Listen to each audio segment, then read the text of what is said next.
हाँ जी स्टूडेंट्स, आज हमने नया चैप्टर करना है, chapter 10 gravitation.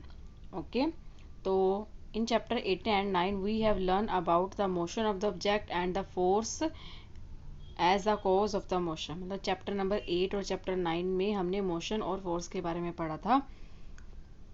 We have learned that a force is needed to change the speed or direction of motion of an object। मतलब हमने ये पढ़ा था कि जो फोर्स है, फोर्स का क्या होती है कि हमें किसी भी चीज़ की स्पीड और डायरेक्शन को चेंज करने के लिए, मोशन को चेंज करने के लिए ज़रूरत है। We have always observed that an object dropped from a height falls toward the earth। हमें हमेशा ऑब्जर्व किया है कि हमने कोई भी चीज़, अगर कोई चीज़ ऊपर से नीचे गिरते हैं तो वो हमेशा धरती की तरफ ही जाती है। We know that all the planets go around the sun. हमें यह भी पता है कि जो भी प्लैनेट्स है वो सन के अराउंड के चक्कर लगाते हैं। The moon goes around the earth. In all these cases there must be some force acting on the object. इन सभी चीज़ों में कोई ना कोई फोर्स है जो उनके बीच में क्या है, एक्ट कर रही है, जो उनके बीच में है। The planets and the moon, the planets के बीच में भी है और मून में भी है। Isaac Newton would grasp that some force same force responsible और फॉल दीज। मतलब जो इसाक न्यूटन है उसने भी यही माना था कि कुछ ना कोई फोर्स है जो ये सभी चीज़ों के लिए रिस्पॉन्सिबल है। The force is called gravitational force. और इस फोर्स को किसका नाम दिया गया? ग्रेविटेशनल फोर्स का क्या नाम दिया गया? ग्रेविटेशनल का फोर्स का क्या नाम है हिंदी में? गुरुत्वाकर्षण बल। ठीक है, अब हम पढ़ते हैं कि ग्रेविटेशन क्या होती है, गुरुत्वाकर्षण क्या होता है। We know that moon goes around the earth. हमें पता है कि जो मून है वो धरती के अराउंड चक्कर लगाता है। An object when moves upward reaches a certain height and then falls downward. मतलब कोई भी चीज़ को अगर हम ऊपर की तरफ उछालते हैं उसके बाद वो नीचे गिरती है। It is said that it, ये कहा जाता है कि वह Newton was sitting under a tree an apple fall in. ये कहा जाता है कि जब न्यूटन एक पेड़ के नीचे बैठा था तो एक एप्पल था वो उसके ऊपर आके गिरा। The fall of the Apple made Newton start thinking. जो सेब का गिरना था उसने न्यूटन को सोचने पर विवश कर दिया। ही thought that if the earth can attract Apple can it attract the moon. मतलब अगर अर्थ एप्पल को अट्रैक्ट कर सकती है तो फिर वो मून को अट्रैक्ट क्यों नहीं कर सकती? Is the force is the same in both cases. दोनों के लिए जो फोर्स है वो सेम होएगी। He conjectured that the same type of force responsible in both in. उसने बाद में ये फाइंड आउट किया कि एक फोर्स है वो दोनों चीज़ों के लिए क्या रिस्पॉन्सिबल है। He argue that at each point of its orbit the moon fast toward the earth. तो उसने ये आर्ग्यू किया कि हर पॉइंट ऑफ उसके जो ऑर्बिट है, उसके ऑर्बिट के हर पॉइंट में जो मून है वो अर्थ की तरफ क्या होता है, अट्रैक्ट होता है, instead of going off in a straight line. इसकी वजह से बजाय कि वो सीधा जाए। So it must be attracted by the earth. We do really see the moon falling toward the earth. But हमने कभी भी असल में जो मून है उसको धरती की तरफ अट्रैक्ट होते हुए नहीं देखा। ठीक है, तो अब हम क्या करते हैं, इसको ग्रेविटेशन को समझने के लिए एक एक्टिविटी करते हैं। जी स्टूडेंट, ग्रेविटेशनल चैप्टर को समझने के लिए एक्टिविटी है 10.1। तो क्या, take a piece of thread का एक पीस लेना, tie a small stone at one end. उसके एक एंड पे क्या लगाना है, आपने स्मॉल सा जो स्टोन है उसको टाई अप करना है। Hold the other hand of the thread and whirl. मतलब उसको ऐसे पकड़ के ऐसे जोर जोर से क्या करना है, आपने घुमाना है। Note the motion of the stone. आपने मोशन, जो स्टोन के मोशन है उसको क्या करना है, ऑब्जर्व करना है। Release the thread. उसके बाद आपने थ्रेड को रिलीज करना है। तो again note the direction of motion of the stone. जब आप थोड़ी देर घुमा के थ्रेड को छोड़ोगे तो आपने देखोगे कि जो आपका स्टोन है वो एक जाके दूर सी डायरेक्शन में जाके गिरता है। Before the thread is release. Thread को रिलीज करने से पहले the stone moves in a circular path around with a certain speed and change the direction at every point, मतलब धागे को छोड़ने से पहले जो पत्थर है वो एक सर्कुलर, जैसे यहाँ पे दिखाया गया, एक सर्कुलर पाथ में अराउंड मूव कर रहा है और वो changes the direction at every point, और हर पॉइंट पर उसकी जो डायरेक्शन है वो चेंज हो रही है। The change in direction involve change in velocity और एक्सेलरेशन, अगर उसकी डायरेक्शन चेंज होगी उसके साथ उसकी वेलोसिटी और एक्सेलरेशन भी चेंज होएगा। The force that cause this acceleration and keep the body moving along the circular path acting toward the center, मतलब जो फोर्स है इस फोर्स को क्या बोलते हैं, सेंट्रीपिटल फोर्स। सेंट्रीपिटल फोर्स क्या होती है, the force that cause this acceleration, मतलब जिस फोर्स के कारण ये एक्सेलरेशन हो रहा है, मतलब ये जो स्टोन है वो सर्कुलर पाथ में क्या कर रहा है, मूव कर रहा है, और उसकी जो डायरेक्शन है और उसकी जो स्पीड है वो आप थोड़ी टाइम बाद क्या हो रही है, चेंज हो रही है। तो इस फोर्स को हम क्या बोलते हैं, centripetal force that are centre seeking, जो क्या है सेंटर में होती है।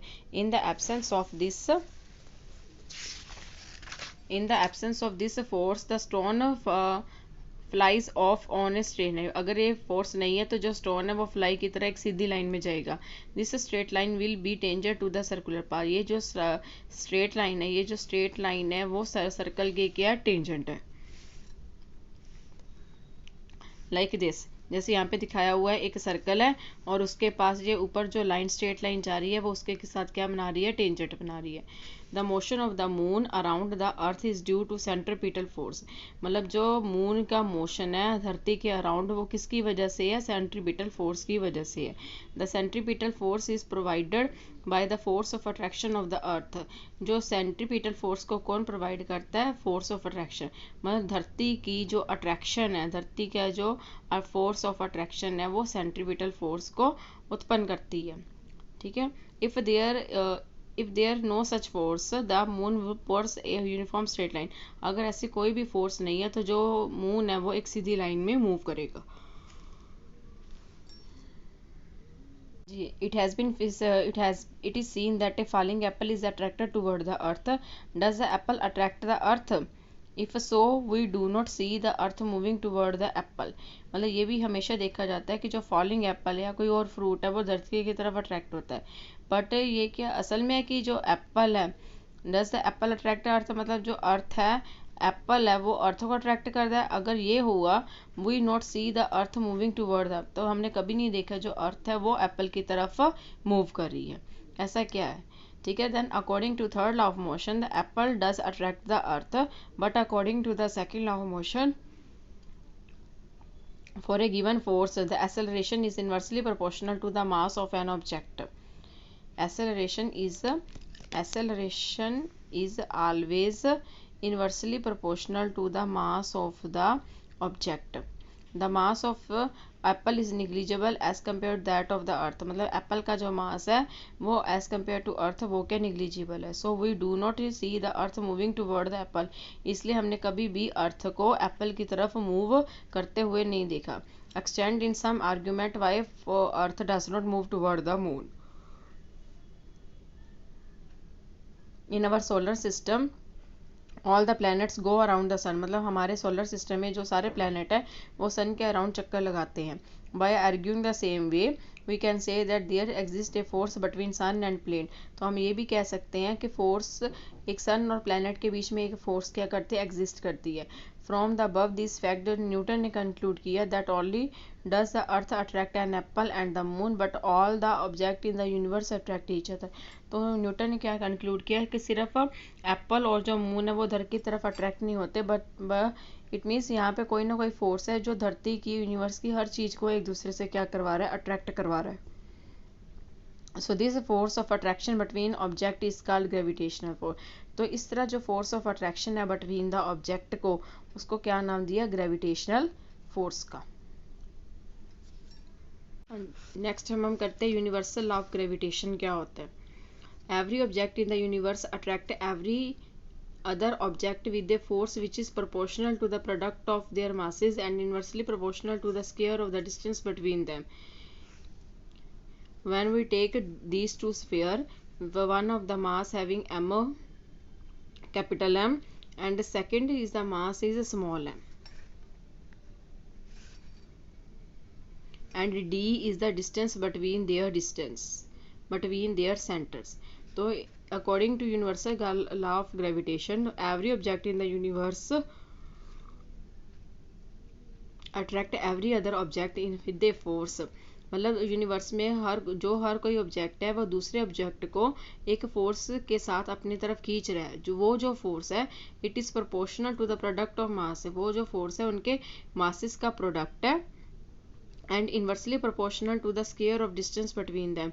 और इन्वर्सली प्रोपोर्शनल क्या है, उनके डिस्टेंस के बीच में क्या है, स्क्वायर है। ठीक है। The force is along the joining the centre of two object. ये फोर्स कहाँ पे काम कर रही है, दोनों के सेंटर के बीच में। The force acting along the, मतलब ये जो लाइन है यहाँ पे क्या कर रही है, फोर्स एग्जिस्ट कर रही है। तो फोर्स क्या है, G(m)m अपॉन डी स्क्वायर। तो यहाँ पे हम दो से ऑब्जेक्ट लेते हैं, object A and object B of mass. Object A का mass capital M and object B and mass small m. They lie at the distance of d from each other. Let the force of attraction between two object be F. Means दो object में force of attraction कितनी है, F. Then according to universal law of gravitation the force between two object, मतलब इन दोनों बीच में जो फोर्स है it is directly proportional to the product of their masses and the force between two object is inversely proportional to the square of distance between them. और इन दोनों के बीच में डिस्टेंस का इन्वर्सली प्रोपोर्शनल है। तो जब हम दोनों को कंबाइन करेंगे तो F directly proportional to M into m upon d square और F equal to G(m) into m upon d square, where G is the constant of proportionality. इसे हम क्या बोलते हैं कि universal gravitational constant by multiplying crosswise. अगर हम crosswise multiply करते हैं F मल्टीप्लाई डी स्क्वायर किसके इक्वल आ गया, G(m) इंटू एम। मतलब ये वाली चीज़ यहाँ पे चल जाती है। तो इसके जाता है F into d square equal to G(m)m। तो यहाँ पे से ग्रेविटेशन की वैल्यू निकालेंगे F d square upon m into m with SI unit of G can be obtain by units of force, distance and mass. तो इसकी unit क्या, force की यूनिट क्या होती है, न्यूटन। डिस्टेंस की यूनिट क्या होती है, मीटर स्क्वायर। और मास की यूनिट क्या होती है, किलोग्राम। सो इसकी यूनिट क्या आ गई, न्यूटन मीटर स्क्वायर पर kilogram square. The value of G always found to be Henry Cavendish by using the sensitive balance. Sensitive balance Henry Cavendish ने सेंसिटिव बैलेंस का यूज़ करके G की वैल्यू निकाली थी। तो G की वैल्यू है 6.6673 इंटू 10⁻⁻11 न्यूटन मीटर स्क्वायर पर kilogram square. This is the value of G। And student, now we do the questions of chapter gravitation. The first question is the state the universal law of gravitation. ठीक है, and its answer on the page number 132 page पे इसका answer है। on this page universal law of gravitation. So the answer is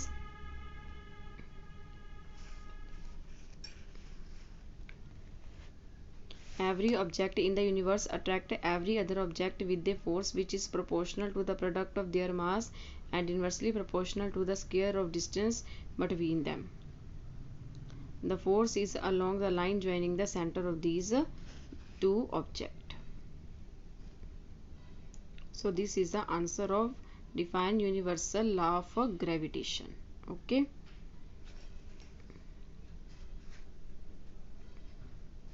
Answer number 1. And the second question is write the formula to find the magnitude of gravitational force between the earth and object on the surface of earth. And the answer is start from this. Let two object A says earth and B of mass m and capital M lie at a distance d from each other.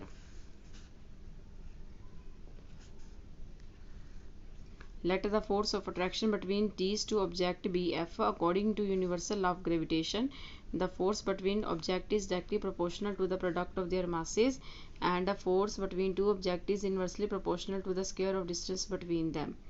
That is, by combining these two equations, we find F directly proportional to m into m upon d square, where after the proportional sign को हटा के हम क्या लिखते हैं, G, where G is called the constant of proportionality, इसे हम क्या बोलते हैं, universal gravitational constant. By multiplying cross wise we get F into d square equal to G M into m. Then on the next page, और G equal to F d square upon M into m. The value of, उसके बाद आपने ये लिखना है, the value of G was found by Henry Cavendish by using the sensitive balance. The value of G, the accepted value of G is 6.673 into 10 is to power minus 11 newton metre square पर kilogram square. उसके बाद आपने लिखना है the SI unit of G is newton metre square, newton metre square पर kilogram square. ठीक है, so this is the answer of the question number 2। Okay.